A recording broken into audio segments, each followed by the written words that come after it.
30 രൂപയാണ് അതിന്റെ കോസ്റ്റ്. 30 രൂപ വെർത്താണ് ഇത് തീർച്ചയായിട്ടും. എന്തൊക്കെ ഐറ്റം നമുക്കിവിടെ ഫ്രൂട്ട് സർബത്ത് ഉണ്ട്, പാൽ സർബത്ത്, മോര് സോഡ, മോരും വെള്ളം, പിന്നെ നോർമലി മുന്തിരി ജ്യൂസും മറ്റ് ജ്യൂസുകൾ കാണും. അപ്പോൾ ഇന്നത് കഴിഞ്ഞിട്ടുണ്ട് ഫോട്ടോ ഫ്രൂട്ട് സർബത്ത്, മോര് സോഡ ഒക്കെ ഉള്ളത്. പിന്നെ പൈനാപ്പിൾ ജ്യൂസ് ഉണ്ട്, പൈനാപ്പിൾ സോഡ, അവൽ മിൽക്ക് വരുന്നുണ്ട്, ഫ്രൂട്ട് മിൽക്ക് എല്ലാം. ഫ്രൂട്ട് സർബത്ത്, ഫ്രൂട്ട് സോഡ എന്ന് പറയും.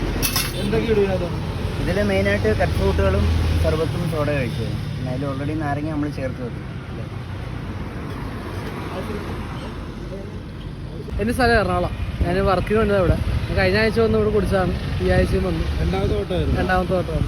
മെയിനായിട്ട് ഈ ഒരു പൈസയാണ് 30 രൂപക്കാണ് ഇത് വെറുതെ. 30 രൂപ ഈ സംഭവം ഈ ചൂടത്ത് തീർച്ചയായിട്ടും നമുക്ക് ഉഷാറാക്കാം. മാങ്ങ, ബീട്രൂട്ട്, ക്യാരറ്റ്, പിന്നെ ലവലോലിക്ക, നെല്ലിക്ക എല്ലാ ഐറ്റവും കാണും. ജ്യൂസുകളുടെ വരുന്നത് ഫ്രൂട്ട് സർബത്താണ് നമുക്ക് മെയിനായിട്ട് പോകുന്നത്. അതിന് 30 രൂപ. പിന്നെ ഫ്രൂട്ട് മിൽക്ക് 50, പാൽ സർബത്ത് 30 രൂപയാണ്. ക്വാണ്ടിറ്റി നമ്മൾ മാക്സിമം ക്വാണ്ടിറ്റിയിൽ ചെയ്യുന്നത് 700 ml വരുന്നുണ്ട്. അത് 700 ml ക്വാണ്ടിറ്റി.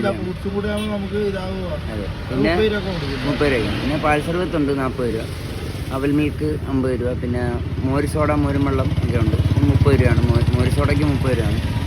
പിന്നെ നമുക്ക് ഉപ്പിലിട്ട് ഐറ്റംസിൽ വരുന്നത് ചെറിയ ടിന്ന് 30 വരുന്നുണ്ട്. അപ്പം മുളകും പിന്നെ മാങ്ങയൊക്കെ ഉണ്ടായിരുന്നു, അതെല്ലാം കഴിഞ്ഞു. ഇനിയിപ്പം 2-3 ദിവസത്തിനുള്ളിൽ സ്റ്റോക്ക് വരും. പിന്നെ നാരങ്ങയുണ്ട്, നെല്ലിക്ക എല്ലാ ഐറ്റം ഉണ്ട്, അതെല്ലാം 60 രൂപ. ഈ ടൈപ്പ് വലിപ്പം വരുന്ന പിന്നെല്ലാം 60 രൂപയുടെ വരുന്നത്. പിന്നെ വലുതുണ്ട് 150 ഉണ്ട്. അതെ, ചെറുതുണ്ട്. ഇതിൻ്റെയും ചെറുത് വരും 30, 60 എല്ലാം വരും. എന്തായാലും നിങ്ങൾ ഈ റൂട്ടിൽ പോകുമെങ്കിൽ മിസ് ചെയ്യാതെ കയറുക. കാരണം മെയിനായിട്ട് ഫ്രൂട്ട് സർബത്ത് അല്ലേ? ഫ്രൂട്ട് സർബത്ത് അതെന്തായാലും നിങ്ങൾക്ക് വെർത്താം. 30 രൂപ എങ്ങനെ നോക്കിയാലും മാക്സിമം പറ്റുന്ന അത്രയും ക്വാണ്ടിറ്റിയിലാണ് ചെയ്യുന്നത്. ഫ്രഷ് ഫ്രൂട്ട് ഇട്ടാണ് ചെയ്യുന്നത് എല്ലാ ഐറ്റം. 30 രൂപ എന്തായാലും വെർത്താം. നമ്മുടെ ദാഹവും തീരുന്നു. കാരണം ഈ വെയിലത്ത് തിളച്ച വെയിലത്ത് വന്നൊരു നമുക്ക് ആശ്വാസമാണ്.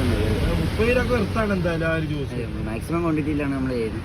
അപ്പൊ ഹരിപ്പാടല്ലേ? അതെ, ഹരിപ്പാട് തെക്കേനടയാണ്.